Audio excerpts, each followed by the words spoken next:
ఇంత విచిత్రంగా ఉంటుంది జీవితం. భార్య తీపి అయితే భర్త కారం అయిపోతాడు, మిరపకాయ బజ్జీ అయిపోతాడు, భరించాల్సిందే. ఈవిడ చేదైతే వాడు వగరైపోతాడు, వీళ్ళు ఒకళ్ళు ఉప్పు అయితే ఒకళ్ళు పులుపు అయిపోతాడు. కానీ గమనించండి, పళ్ళు పులిసినప్పుడు ఏం చేస్తాం, మళ్ళీ కాస్త ఉప్పు కలుపుకుంటాం, ఉప్పు కొంచెం ఆ పులుపు పోతుంది. మామిడి పిందులు తినేటప్పుడు పళ్ళు పులుస్తాయి, ఉప్పు కలిపితే పోతుంది. అంచేత పులుపుకి ఉప్పు జోడీ కదా. అంచేత భగవంతుడు ఆ ఇద్దరిని కలిపాడు. ఒకళ్ళు ఎక్కువ ఖర్చు పెట్టేవాళ్ళు ఉంటే, ఒకళ్ళు తక్కువ ఖర్చు పెట్టేవాళ్ళు ఉంటే సంసారం సరిపోతుంది.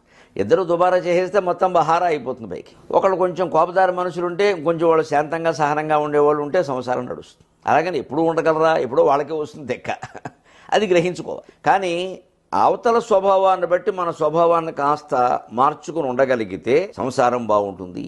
అది మనకు అలవాటు చేస్తుంది ఉగాది పచ్చడి.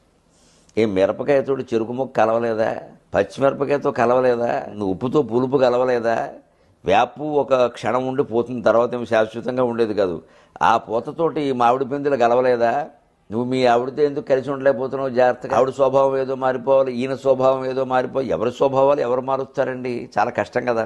చిన్నపిల్లలు అయితే కొంచెం ఏదో చేసి చెప్పచ్చు, కొంచెం పెద్దవాళ్ళు అయితే ఏదో ఉపదేశించవచ్చు. ఎంతకాలం సాగుతాయి, 25 ఏళ్ళు దాటాక ప్రపంచంలో ఎవడో మార్చలేడు, భగవంతుడు మార్చాలి. చేయలేని దానికి అది సాధ్యమయ్యేది కాదు. అది ఎందుకంటే వాళ్ళకు వ్యక్తిత్వం ఏర్పడిపోయింది.